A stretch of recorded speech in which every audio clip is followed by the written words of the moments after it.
Hello, and welcome to another episode of Your Life Matters. Manatee County is currently struggling with what many call an opioid overdose epidemic and crisis. In previous episodes, we have featured local law enforcement, EMS, fire and rescue, and prevention professionals. This episode will explore and attempt to provide an understanding of addiction. What is it? What does it look like? And how can we help? To discuss this topic, we have a panel of professionals in the field of addiction. Let's meet them. We have Dr. Michael Hamilton. He is an independent private counselor in Bradenton, specializing in marriage and families and forensic evaluations. He has a long history of working with substance abuse clients in various settings and is a veteran of our armed services. Next, we have Samantha Kolb. She's currently a social services and addictions manager. She obtained her bachelor and master's degrees in social work from Florida State University and is a licensed social worker that has been working at a local treatment center for the last 8 years. Finally, we have Gino Scano. He is originally from Rome, Italy, and he arrived in the United States in 1947 and was raised in New York City. He is a United States submarine service veteran, and he is a recovering alcoholic and heroin addict, and he has been sober since the summer of 1990. He has a bachelor's degree in business administration, and he is currently a recovery coach at a local treatment center. So, thank you all so much for being here. I really appreciate it, and thank you METV for hosting this again. I have a question actually for all of you when we're thinking about addiction. So, what is substance abuse? What is addiction? Well, I see, if I can in. Absolutely. Okay. I see substance abuse as engaging in a substance to the point where it's harmful to yourself, where you're doing some damage, both mentally and physically. And that's where I start off when I start working with people in my private practice, identifying that type of behavior, right, what they're doing with it, and how it's hurting them. Sure. Samantha? Yeah, we look at it same. Compulsive continued use despite negative consequences or effects on the individual's life, repetitive behaviors with substance use, with near-death experiences. Sadly, right. Gino, do you have anything to add? Yeah. Coming from the viewpoint of an addict, I look at addiction and substance abuse as a disease. And it's obsessive and compulsive, and it needs to be treated because I'm watching people die from it. So once I get the obsession, if I don't interrupt that, I will be compelled to use. Right. So, and with looking at individuals and using and the obsessive, why do people start using drugs or alcohol? Do any of you have any thoughts on that? Of where does this begin? Why do people turn to substances? Well, I believe there's a number of reasons why people start. I don't think there's any one particular reason why people start engaging in a behavior. From my experience, at least over the years, and 26 years of experience, it's either deriving from what they're learning at home from parents. Mm-hmm. They're seeing parents engaging in substance use and at times abuse. And then as they become teenagers, they're seeing it from their peers. And their peers are engaging them and encouraging them, and it seems to be a social norm. And that's where I see it starting. And that's where it's originating as far as engaging in that behavior, just initiating it. They may see the abuse from the substance abuse from their parents, and then learn that behavior and then continue, and as well as their peers. It may be encouraged that way. It could also be an individual who doesn't have that experience from family or their friends and engage in that behavior on their own, and then abuse it from that point. Right. Gino, do you have any thoughts on this? Like Dr. Hamilton said, I believe everybody has their own individual story, and everybody has their own reason. Some people do it because it's fun, but it doesn't remain fun for long. You see, that's the problem. Some of us run away. We can't deal with reality. And as crazy as this sounds, we'll try to make or create a make-believe reality which can't exist. And yet we'll chase that for years and years and years. Right. We want to be numb. Mm-hmm. Now, Gina, you had mentioned that you believe that this is a disease. What brings you to that, or can you explain that a little bit more? That might be a survival mechanism too. Okay. Because if I thought trying to get clean and sober that I was a bad person trying to get good, I would have lost. Right. However, if I believe that I'm a sick person trying to get well, now I have a shot. That gives me hope. You see, desperation brought me to recovery, but it doesn't last. Interesting. Right. Only hope fuels my recovery. I have to have hope every day that it's going to be better tomorrow. Right. Dr. Hamilton, I know we've talked previously. What are your thoughts on that? In terms of a disease? A disease and how you approach it. Right. As far as, I look at it from two perspectives, a physiological perspective and a psychological perspective. From a psychological standpoint, I look at it as far as a condition, a disorder. As far as a physiological process, I look at it in terms. I can look at it in terms of a disease because of how it alters the human condition, the physical human condition. Right. As far as a traditional disease, I don't necessarily, in my practice, in which when I treat people, I use a cognitive behavioral approach. I don't follow a medical model which identifies it as a disease. I look at it from a psychological perspective in terms of looking at this as a disorder, and the disorder is where a person is engaging in a behavior, this substance use, turning into an abuse, and how it's affecting their whole life. This condition, this disorder. So that goes back to the whole negative consequences. Yes. And recognizing negative consequences. I'm interested in, there was a piece that you had mentioned actually about social norming. So what are your thoughts actually on social norming, and what can we as a community do, or we as parents do, or friends, to kind of slow the use of substances or stave it off so that individuals don't use? What is something that we can do to kind of turn that tide of social norming? That this is accepted and this is what we do for fun, those sorts of things. Anybody have any thoughts?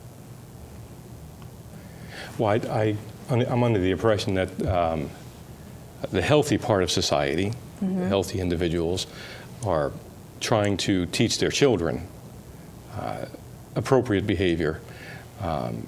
And a healthy way, if there is such a thing, for example, like alcohol use, how to engage in that behavior, which is socially, to a point where it's socially acceptable. And I think recently, over the last, I don't know how many years, the marijuana usage that has been, seems to be more accepted nowadays in certain states and more legalized. I think the idea of using that kind of substances is now being socially accepted. And so, like alcohol, it appears as if what I'm seeing is that adults, parents, are trying to teach their children when it's appropriate to use marijuana and when it's not appropriate to use marijuana, just like alcohol. I see that happening in my practice. And I see individual factors too with adults that have become addicts. Sometimes it's mental health issues that were existing maybe in their childhood, or trauma that they experienced with the dysfunctional families, as you were talking about. And so that social norming of experimenting with drugs or marijuana doesn't stop. It continues, or it gets worse because of those kind of underlying either environmental or biological factors that they have. Sure. So. And that's interesting too if we're thinking about alcohol. Now we're coming into the holidays. We're coming into Thanksgiving and Christmas and Hanukkah, and so that often is a time where there is maybe wine or alcohol, at these festivities. And what would we say to, or what would you guys say to families that think, oh, it's okay if little Johnny just has a sip of wine with us at dinner? It's the holidays. Thoughts? Gino, you're shaking your head. That's how my story started, Really? with a glass of wine. Okay. I was 6 years old, and my parents gave me wine with dinner. Gotcha. And all of a sudden, my name wasn't funny, and I spoke English as well as anybody else, and I didn't feel different. And I started right from there. I think the first drink I ever had was I drank alcoholically. Wow. I used to sneak out of my father's liquor cabinet, and I chased it for years and years and years. So I would assume your perspective is we don't give our children a sip of wine because it's okay, we're monitoring it, it's at the holidays. No, I don't agree with that at all. I don't think we should give children any kind of substance. I think it's my job as a parent and a grandparent to spend more time with the kids than I had with my parents and get them involved in other activities and teach them that they can have fun without it. Right, right. And that's my responsibility. Good point. What do you think, Samantha? I agree with Gino. I don't think you ever know where it will go. Obviously, for him, Sure. It started so young that it's not worth the gamble. I also think it blurs the boundaries of parenting to a certain degree with children, thinking it's okay. So, I know. That's actually a good point. I've heard that too, where if you're allowing them to essentially break the law at that point, under the age of 21 to have a drink, where does that line, where does it end? That's a good point. Dr. Hamilton? I understand where Gino is coming from. I've had the fortune of traveling to 32 countries around the world. And what Gino was saying is absolutely true. A lot of the people I see who come from the European countries, for example, whether it's Germany or Italy, it seems to be very normal and natural. Even in some people I've found, from my experience, may even put beer, say in Germany. I've known and heard and observed adults putting beer in baby bottles to help soothe the child. And as you were saying, and having wine at the dinner table, that's not uncommon, obviously, in Italy and other European countries. And I was raised in New Jersey in an Italian neighborhood, and I saw that to be very common myself. So, and your question was in regards to allowing, this thought process of, and I bring it up because the holidays are coming, the thought process of, well, they're in my home, it's a holiday, we're all celebrating, we're all together as a family, it'll be okay if little Johnny has, a little glass of wine with dinner with the rest of us. Well, it's definitely crossing boundaries, I think, for a child. A child obviously doesn't think like an adult does. An adult can make those decisions and for themselves, but to encourage a child or to say it's okay to cross that boundary, even if it's 1 or 2 days out of the year, Christmas or New Year's, it's just, in my thinking, is unhealthy. It tells a child that it's okay, and a child is not able to say in their mind or think in their mind and determine and discern that yes, it's okay on this day, but not okay the other 365 days out of the year. Right. So I see it as a mistake to do that for children at any time. And I like Gino's point too, that you can have fun, you can enjoy family time or friends without having to have a substance in you. So I actually want to jump ahead a little bit to seeing that we're exploring and talking about the family a little bit. So I'm interested in, do you have any thoughts on what the family's role is in an individual's addiction? Any thoughts on that?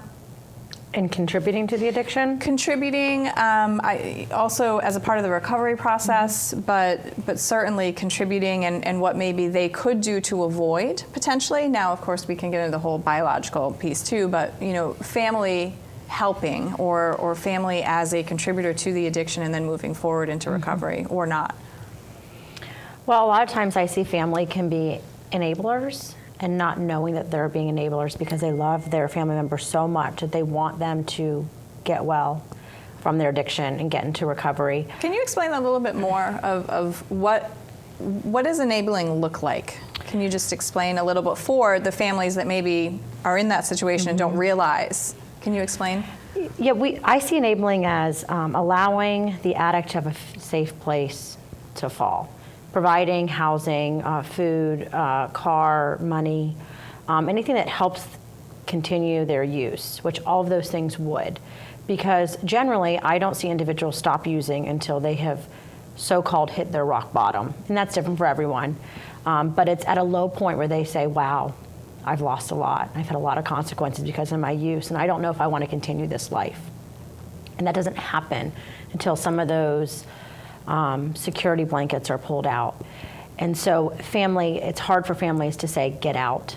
I'm not going to give you money. I'm not going to provide for you, because they love them. Absolutely. And they hope that the love will get them into recovery. But we don't see that all that often. We see it when they're at a different point in their life, a lower point in their life. So they can help enable without even knowing. Loving them to death is what we say sometimes too. Right. I think I have heard that. Gina, you're nodding. Can you think of anything? Oh yeah, absolutely. And actually, Samantha and I have talked about this before. As long as I had a soft place to fall, I fell. Right. When they took all the padding away and it hurt, I decided to do something about it. Remember earlier I said I had the gift of desperation, which sparked my recovery?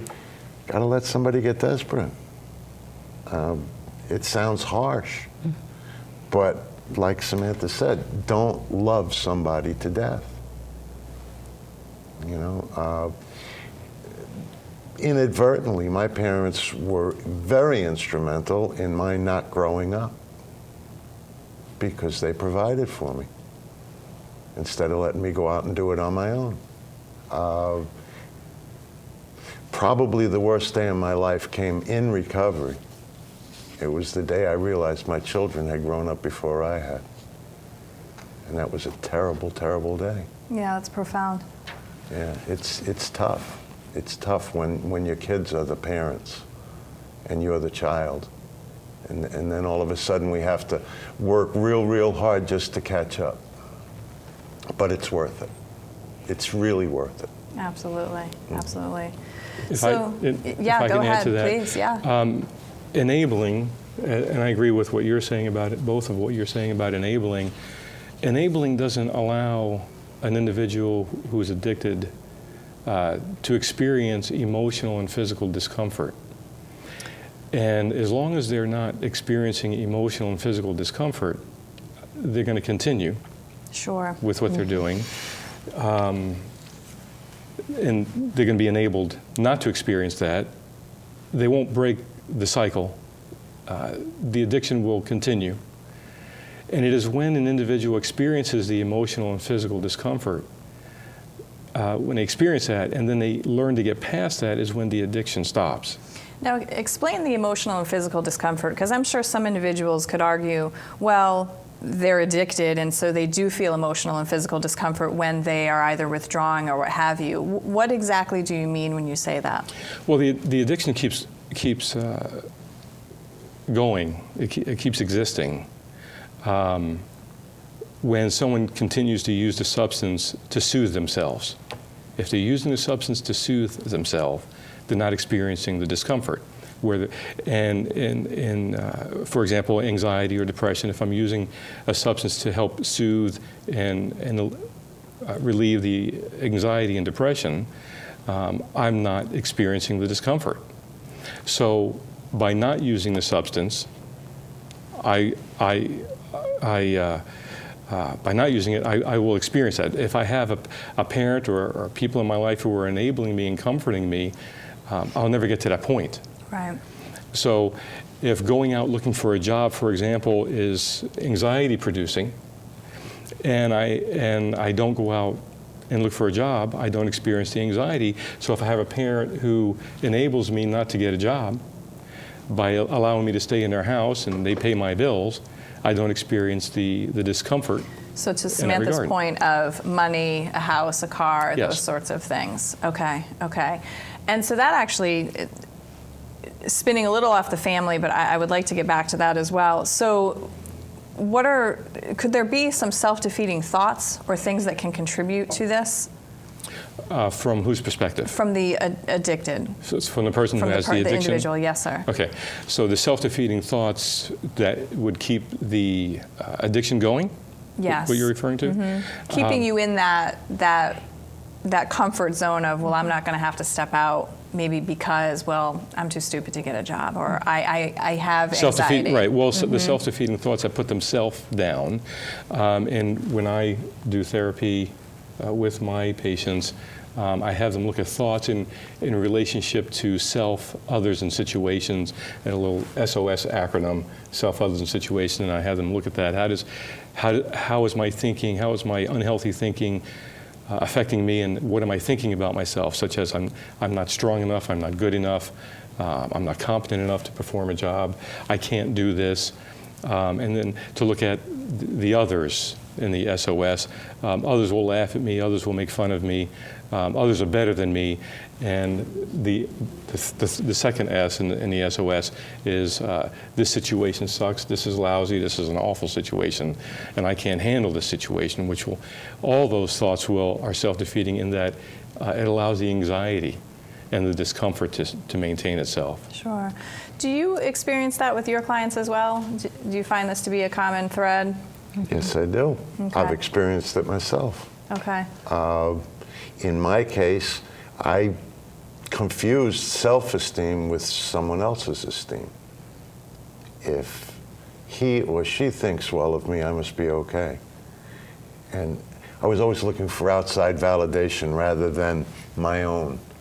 And it took a long time to understand that in order to raise my self-esteem, well, maybe I had to take some esteemable actions. See, I had to do something instead of letting everybody else do it for me. And again, I'm going to go back to an unbroken record. I had to grow up. I had to grow up because everything I did worked against my growing up and taking responsibility.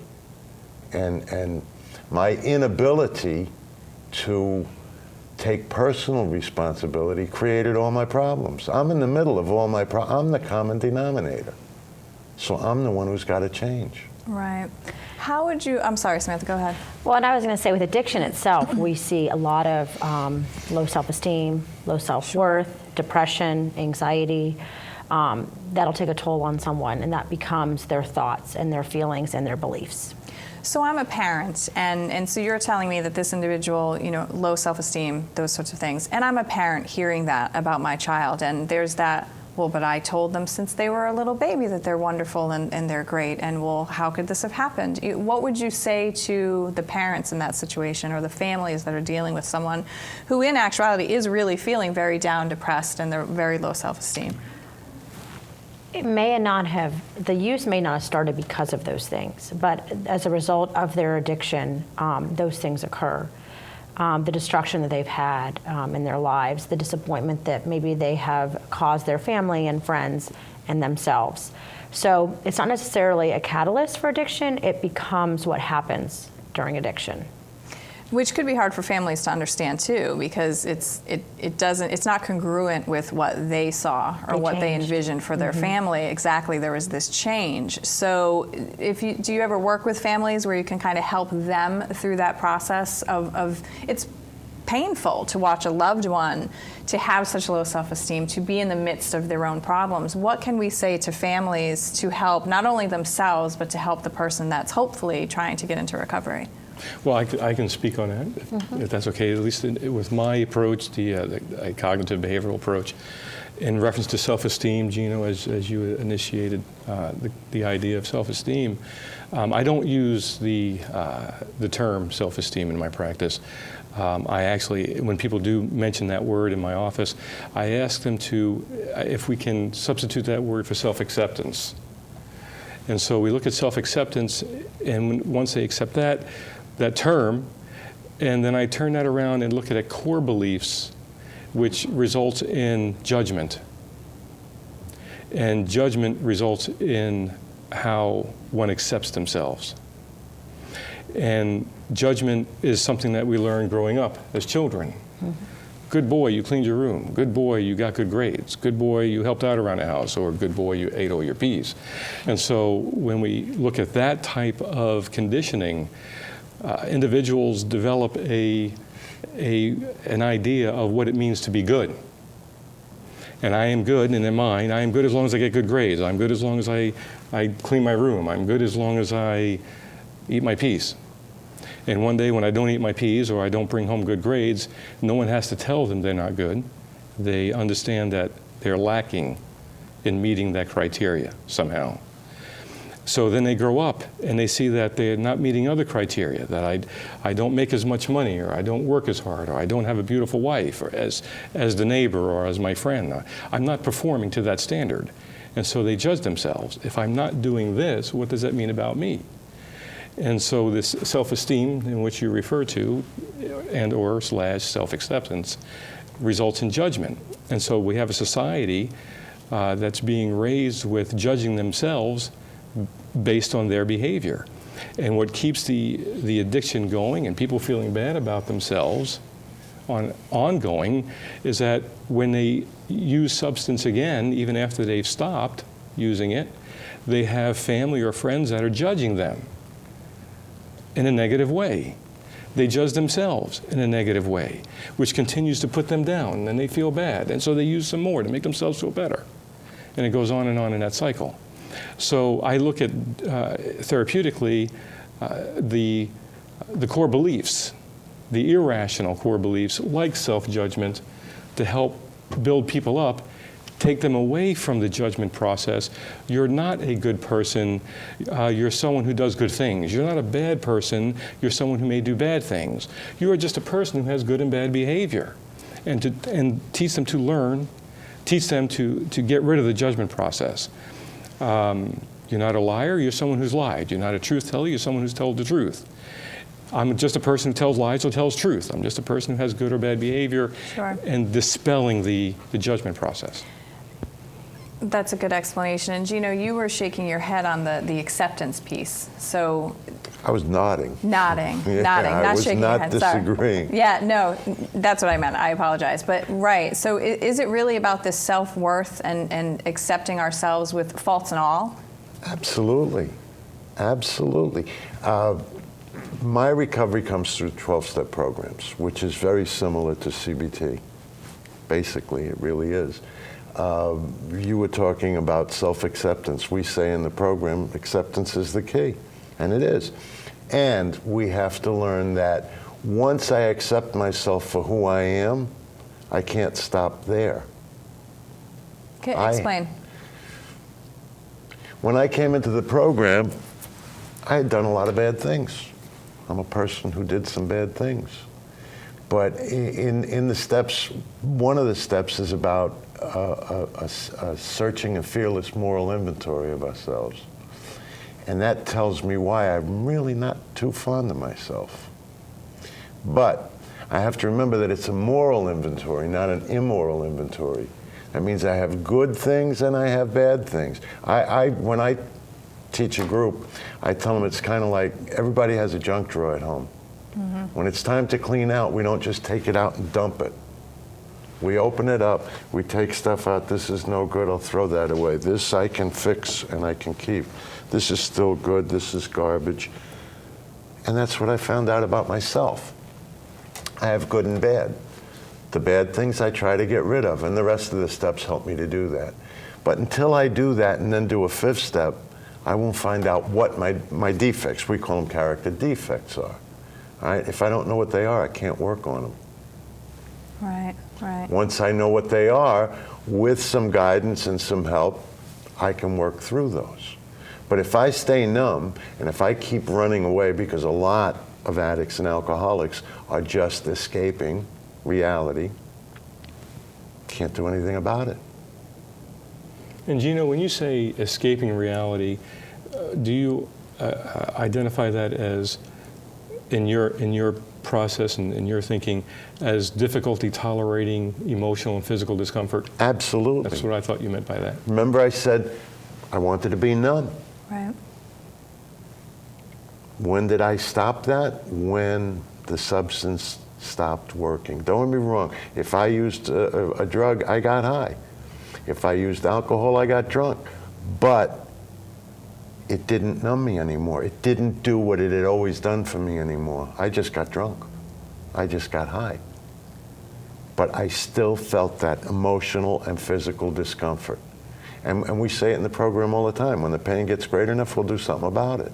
That's why we can't allow people to enable us. We've got to hit that bottom. It's got to be hard. Right. It's got to get my attention. Right. Samantha, do you have any thoughts? Yeah, along the lines of the cognitive behavioral therapy he was talking about, it's the thoughts and feelings and behaviors that all interact with each other, and recognizing what thoughts we're telling ourselves or we're hearing.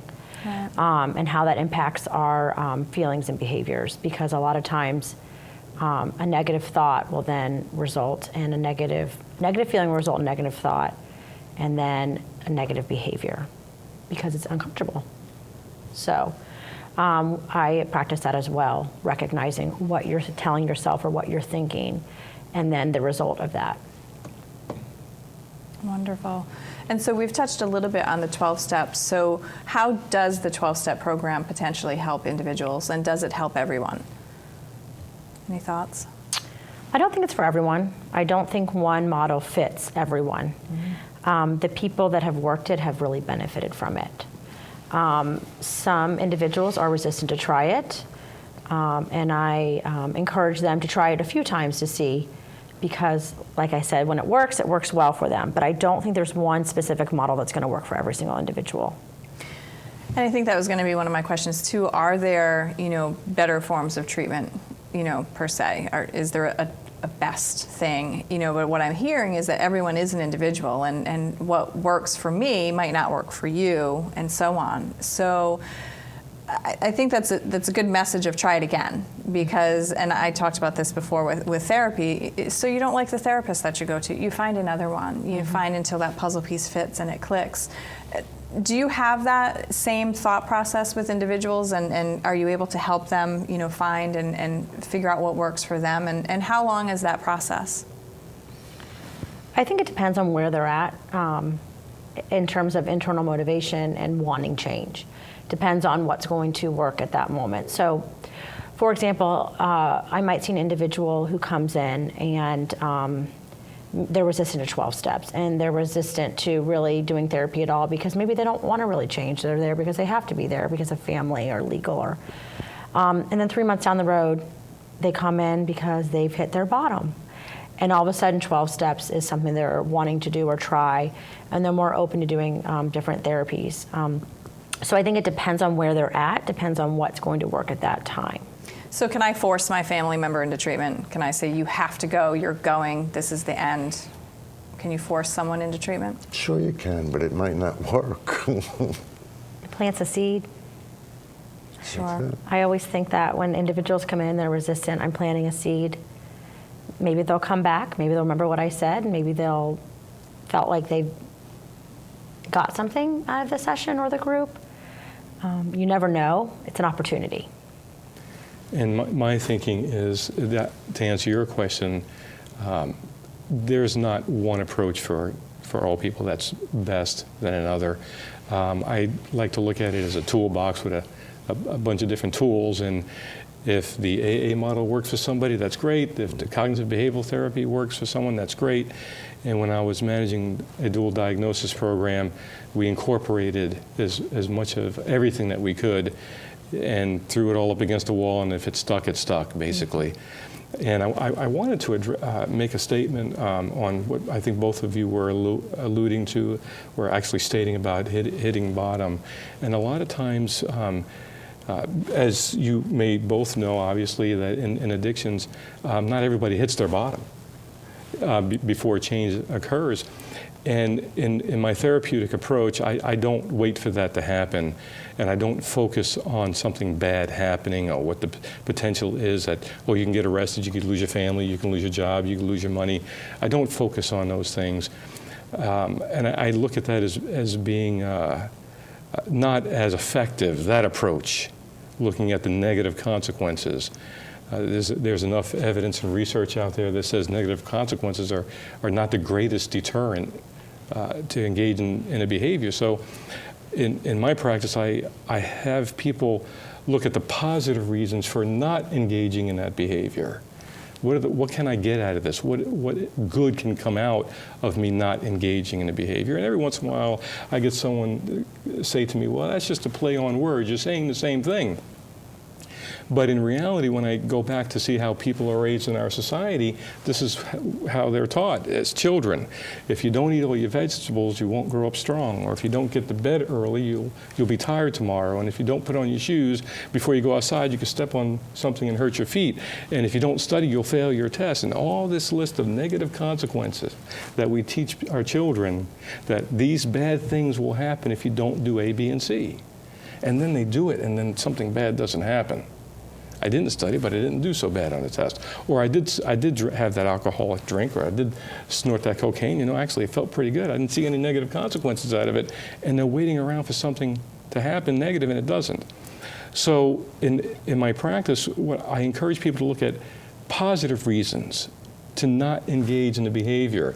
And I have them identify something that would be very important to them. For example, give me a positive reason why it would be best for you not to engage in substance use. And for example, I may get a response. The most important reason for them would be, well, I would like to be a positive role model for my children. How important is that to you to be a positive? It's the most important thing I can think of, to be looked up to in a positive way, so that my kids have a healthy father and a healthy way of understanding how to live. With healthy values and morals, etc.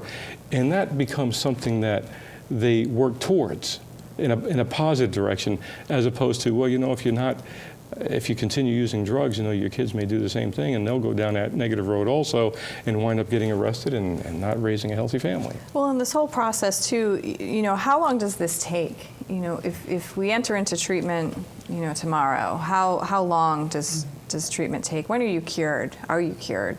It's kind of a two-part system question there. I don't believe I'm ever going to be cured. I'm an alcoholic in recovery. I'm a drug addict in recovery, but I'm still an alcoholic and a drug addict. Am I ever cured? No. But like Dr. Hamilton was saying, we can't spend our lives running away. At some point, we have to turn the corner and start running towards. Okay? So, do I run away from the drug and the drink and the crazy lifestyle anymore? No. No, I don't. I've worked hard with a lot of help, and I personally believe in God, and I've gotten a great deal of comfort and help from that. But I've made my life so attractive to me that I run towards it rather than away from my old life. I can't change what I've done. I can just not do it again. I can do something different.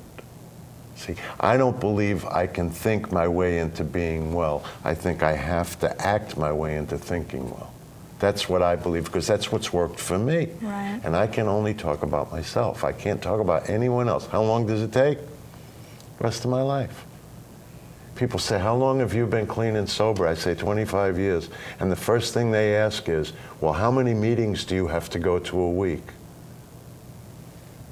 One. But I don't know which one, so I go every day. I don't want to miss the one I need. Right. Because I'm still, sorry, doctor, sick.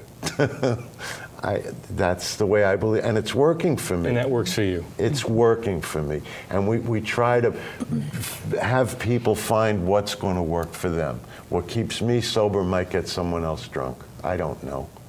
I can only speak of my own experience, strength, and hope.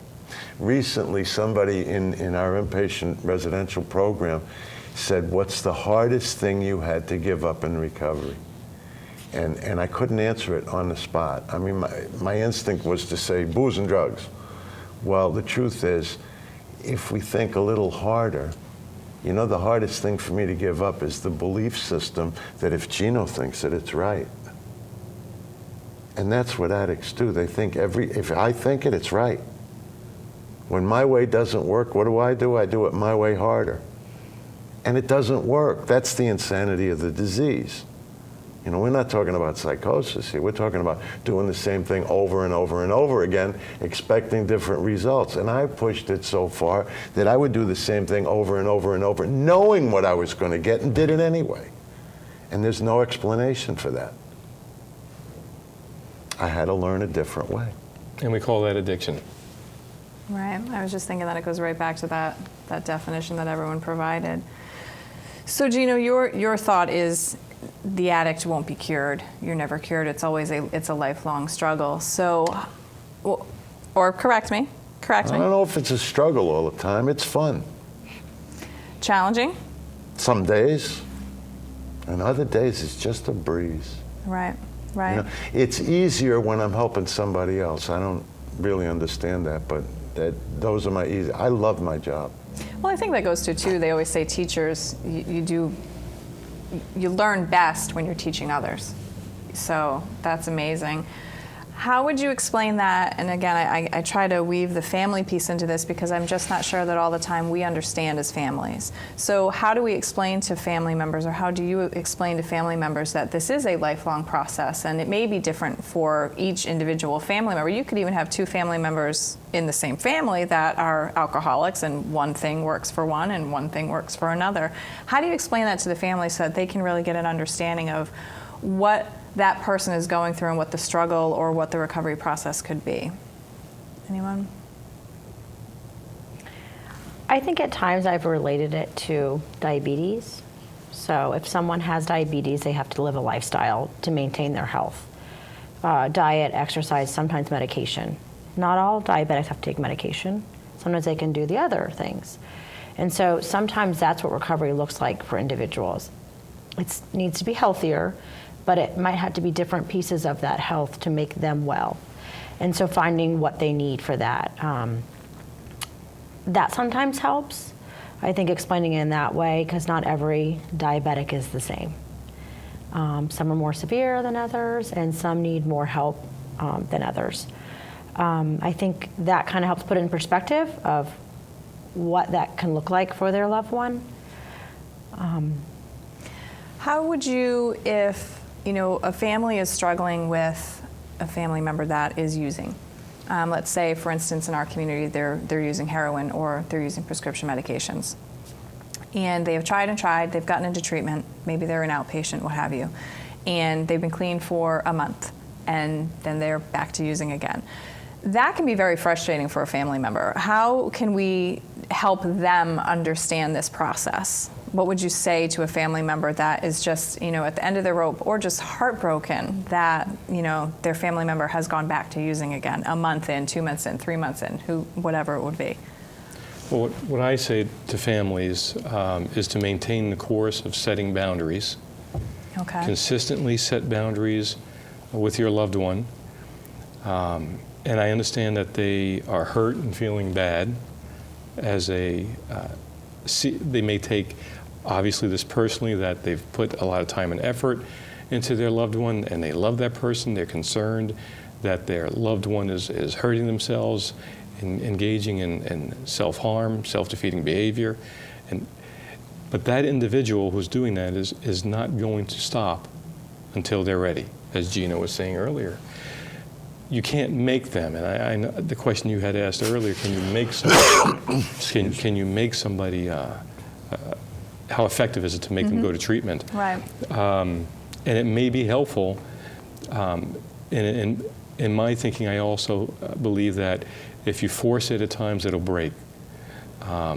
So rather than try to force it, and as we have been saying on this panel, that sometimes a person may have to go to a point where they're reached their bottom, experience such difficulty that they come to the conclusion, this is not the way I'd like to live anymore, unless they take it to the point where they look like they're ready to kill themselves or they are killing themselves, and then we have to take control of them for them to try to enforce them to evaluate themselves and maybe put them into a program so they can see what they're actually doing, which they may not see as much as they're hurting themselves. And let me ask, so does the family, do you think it would be important for the parents or the family members, or the husband or the spouse or whomever to engage in some sort of therapeutic intervention themselves to help them understand this process, or? Yes, and there's a number of things I think that family members can do. For example, learn boundaries. A lot of times they don't understand what that means. Well, and Samantha, as far as boundaries, does that go to what you were saying earlier of money, cars, place to stay? Are those boundaries? Absolutely, I completely agree with Dr. Hamilton in setting boundaries. Relapse is hard for the family. It's hard on the individual Absolutely. too. As a therapist, it's an opportunity for us. It's a tool that the individual can learn why and ways to prevent it in the future. As family, it's another letdown or disappointment. Exactly. And so I know that they look at it differently, but I agree there has to be at some point a boundary set that this can't continue. You can't continue to live in my house, or I can't continue to support you financially if these are the choices that you're going to continue to make. Agreed. Okay. Gino, do you have anything to add to that? Yeah, I believe that families can benefit very, very much from therapy. But I also believe in support groups, and there are a lot of support groups for families. There's Al-Anon, Nar-Anon, Alateen, CODA, which is Codependence Anonymous, adult children of alcoholics. There's a lot of support for families, and they help each other through tough times. Right. It works pretty well. Right. It really does. And Samantha, what about codependency? Is there a codependent piece to this when it comes to families too? Yeah, Gino mentioned that there's a codependency support group. Oftentimes we see family members or loved ones be very codependent on the addict. And so therapy and those support groups can help navigate figuring out how to detach with love. That's what they say, and helping them find their own happiness outside of what the addict is doing or not doing, and being able to make those boundaries that we discussed. Well, and boundaries, and that bottom, that rock bottom that we've talked about too. I guess I'm wondering, can an addict actually decide what their bottom is, or does it have to be something, traumatic or terrible that happens, or loss, or can an addict actually come up with that on themselves? I think it's going to vary. I'm sorry, go ahead. No, go ahead. I was going to say, probably what you were going to say, it varies from person to person, whatever their bottom is. And it doesn't have to be someone who has experienced so many losses, financial losses, family losses. It could be someone who just decides at some point that I've had enough, and I want to work towards changing my life now. Gino? Yeah, basically what I was going to say is they tell us that we're on an elevator, but we don't have to go to the basement. We can get off at any floor we want. Sure. Most of us don't know that until we're taught that, or somebody points it out to us. Once we understand that, if we've had enough, we've had enough. We call it being sick and tired of being sick and tired. And when we get to that spot, whatever that spot is for the individual, that's when you can turn around. That's really an interesting point, actually, and maybe for someone that's watching now that says, well, I haven't experienced, these terrible boundaries of being kicked out of my home or whatever, or losing that soft place to fall and having to hit something hard, but that they can actually say, you know what, there doesn't have to be that magic rock bottom. Right. I can decide that today is the day. And what did you say? You said sick and tired of being sick and tired. Right. Awesome. But they call that the yets. I haven't done that yet. Right. Right. Doesn't mean it's not going to happen. And I don't worry about the yets. I don't want the agains. I've done it. I don't need it anymore. I don't want it. Right, sure. So when we think about treatment, and really it's a possibility, it sounds like, for everyone, really. And it sounds like there is something out there for everyone, no matter what situation or thought process they may have or belief system they may have. If they don't necessarily believe in a higher power, there's got to be a therapeutic intervention for them. How successful, are we seeing treatment being for individuals that go and seek it out? I guess it depends on a number of different things, and in my practice, I'd like to think that I have a pretty healthy success rate. It's not because I don't see people come back, because on occasion I do, and I see people who are struggling and fall back off the wagon, so to speak, and start engaging in that behavior, and they get in that cycle. But when I see them making progress, where the periods that they fall off the wagon is extended, and it's in between the time frames, to me that's progress. Mm-hmm. Not just because someone is not doing it at all, it's because they're extending how long it takes before they go from time to time where they screw up. And what I think is important is for people to learn to make a commitment. And Gino's obviously has made that commitment, and he's maintained that commitment for a long period of time. And it's not always easy to do, to make that commitment. So when I talk to my patients about making a commitment, I try to get them to identify areas in their life where they have made a commitment, and they've stuck by it. And it could be a commitment to their children, or a commitment to their parents, or a commitment to how they think in a certain way, and they maintain it, and it's unshakable. And so I help them identify where that commitment is and where they've made it, and then try to get them to transfer that over to their substance use, their addiction, and try to make a commitment there, and in the same way that they made a commitment in other areas of their life. So it sounds like there's really hope. Yes. I mean, even if there is relapse, even if there is, longer or shorter periods of time, in between use or what's best for them at the time, it sounds like there really is hope, and that maybe there shouldn't be this shame around, because I've heard where there's this shame of relapse, and the family gets so upset, but really it sounds like there really is hope spattered throughout all of that, because you can pick that piece up again. Would you agree? Absolutely. Absolutely. And move forward. Yeah, and as we were saying earlier, the shame is going to be a result of judgment of self, how you judge yourself, and accepting the judgment of other people. You screwed up. What's wrong with you? You shouldn't have done that. And people are going to feel ashamed. And I never followed or believed in or engaged in that, what I would call shame-based therapy. I agree. That's so unhealthy. That was a pretty strong agree, Samantha. What is shame-based therapy? Well, a lot of times when they come in and they've had a relapse, there's a lot of guilt and shame, and they focus on that guilt and shame.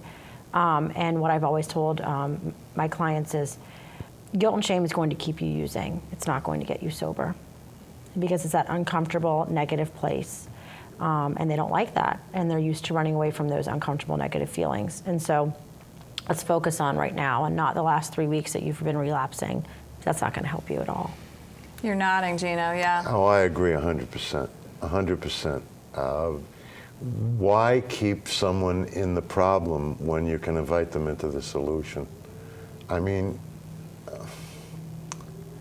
when people come back, and I see it happen, friends, good friends, relapse and come back, and they were all hanging their head down, and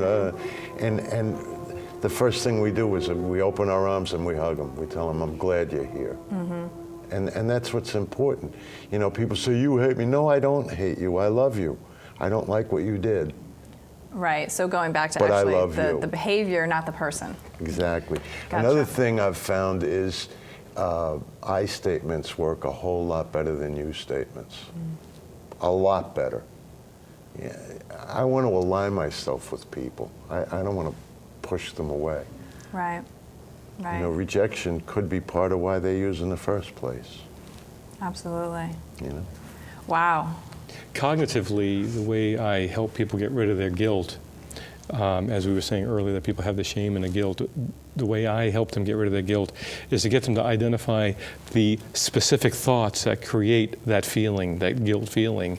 And those specific thoughts fall into two areas. One, it's the judgment of self. First, looking at myself and doing something bad, and identify that I've done that bad thing, and then judging myself in a negative way for doing that bad thing. And those are the thoughtful ingredients of creating guilt. So for example, if I'm speeding down a road and I run over a dog, I hit an animal, I say to myself, well, I'm a bad driver, I'm a terrible person. And then I judge myself. I did a bad thing, and then I judge myself in a negative way for doing that bad thing. Right. This has been really insightful. Do you have any, final thoughts, 30 seconds, Dr. Hamilton? In reference to being in this panel, I think it's really exciting, and I like the idea that we can put our heads together from all different areas and answer a lot of these very important questions. Wonderful. Well, thank you for being here. I really appreciate it. Samantha, do you have any final thoughts on this? Yeah, I wanted to go back to what you said about hope, that there is hope. There is hope for the families and there's hope for the individuals. And deciding, like we talked about, it doesn't have to be that rock bottom. Whenever Right. you want to get help, there's services available and support groups available. Right. Awesome. Gino, final thoughts? I love the word hope. That's what keeps me coming back. That's what keeps me clean and sober. That's why I can smile today. Right. I came into recovery, I was a hopeless dope fiend. And now I'm a dopeless hope fiend.